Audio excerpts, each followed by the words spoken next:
Greetings and welcome, ladies and gentlemen, to the new Black Media, where we speak the truth and nothing but the truth. Today's podcast is brought to you by the fair use disclaimer, where under Section 107 of the Copyright Act of 1976 allows fair use for the use of educational, scholarship, research, entertainment purposes only.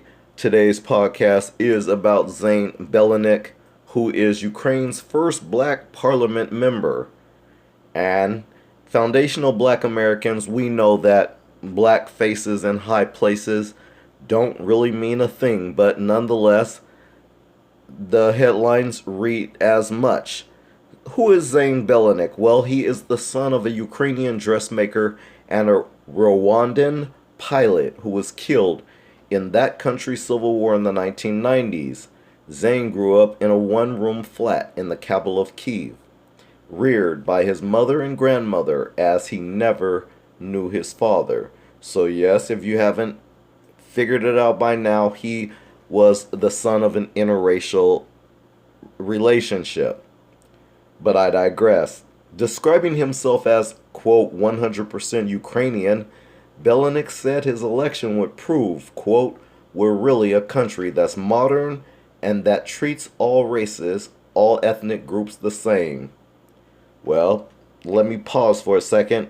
We also understand that when you start speaking for everyone, meaning a whole population of people, we understand how highly dangerous that is. Here in America, foundational black Americans, we've learned that lesson all too well. So, the reason why I was interested in this article is because the headline read, Olympic wrestler and Ukraine's first black parliament member of President Vladimir Zelensky's, quote, servant of the People Party, Zayn Belenik says, Ukraine is, quote, not a racist country. Although, foundational black Americans, we've witnessed how the Ukrainians, those who are white-skinned, have absolutely been racist towards black or African people. We've seen it with our own eyes. We don't need black faces in high places like Zayn Belenik telling us otherwise. We've seen it with our own eyes. But nonetheless, when he celebrated his wrestling victory by performing an impromptu hopak, a traditional dance, on the mat with a Ukrainian flag, his welcome back home was anything but warm. We'll talk about it. We're going to talk about it right here and now. Later, Belenik would admit he was accosted by some unknown group of young persons, and I say that because it's not clear whether these group of young persons was a group of young males or if it was a group of young males and females. But nonetheless, he was accosted by some unknown group of young persons who tried to start a confrontation with him and shouted racist abuse. Says he was verbally attacked and he was called, quote, black monkey, and he was told to go back to Africa after winning the nation's sole Tokyo gold medal. Now, little does Zayn Belenik know or understand, but he will soon find out as he gets older that this is a pattern by white supremacists. They will do that. They don't care whether you win the top gold medal for their country. There's a group of races who are going to hate you regardless. But I digress. So, in a social media post, he asked the question, quote, if I am Ukrainian for my state, what criteria of patriotism exists in it? And how can an Olympic champion feel safe in his homeland and in his hometown? Question mark. The post sparked many messages of support for Belenik and prompted a Ukrainian police investigation. Well, let me pause for a second there. We know that when the police say that they're going to investigate, they're going to prompt a police investigation, we understand that when they do investigate these things and they find out that the perpetrators look exactly like themselves, they do little of nothing, especially when it's done towards a person of color, namely a black person, or what they consider black, because in actuality we are brown-skinned melanated people. There's no such thing as a black person, but this is a term that the racists definitely have used upon people who look just like us. But I digress. Prejudice is nevertheless an issue in Ukraine, where last year radical hate groups carried out 24 attacks. And when I read this, let me state that that was 24 attacks that were reported. Let's keep that in mind. On Roma and other minorities, according to Human Rights Watch.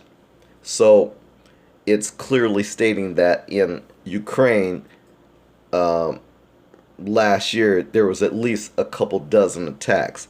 And as I said, that's a couple dozen attacks that were reported. So Belichick states that he does get some abuse.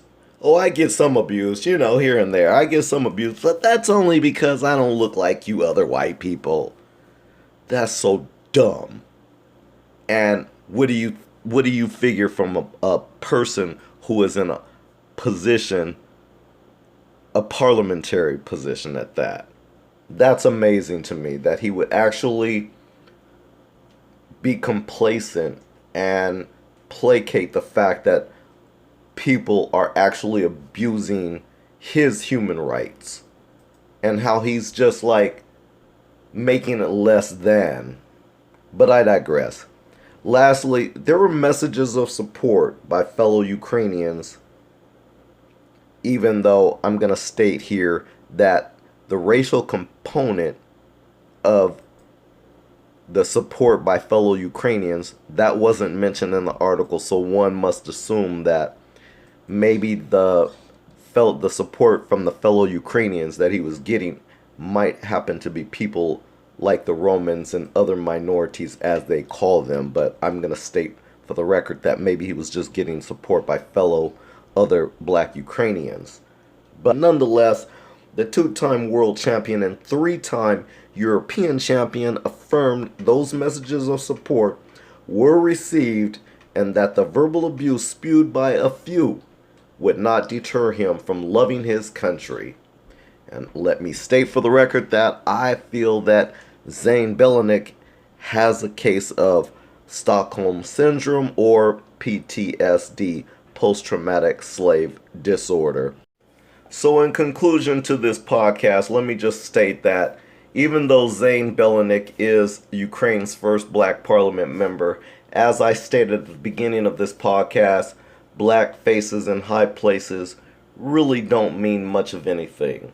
We learned that with Barack Obama, who turned out to be United States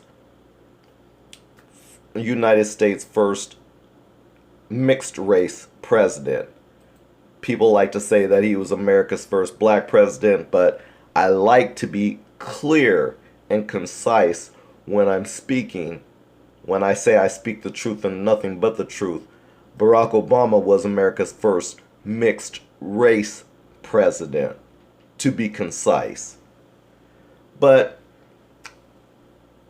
I find this support of Ukraine to be utterly disgusting when I find out that any other black-looking person is in support of a country that's racist towards other people that look just like you. I can't support that. The company I work for, they support Ukraine. I've made it not so obvious that I'm not in support of it, but believe me, when they've had different fundraisers or whatnot, I certainly did not participate. When I'm online in one of my virtual reality games, they support Ukraine also, and the fact that I spoke about Russia, even though I'm not in support of Russia, but the fact that I spoke about Russia and I didn't speak in support of Ukraine, I got banned from that platform. This is when they want to dictate to people how you should think. And that's if you're part of the group think ideology.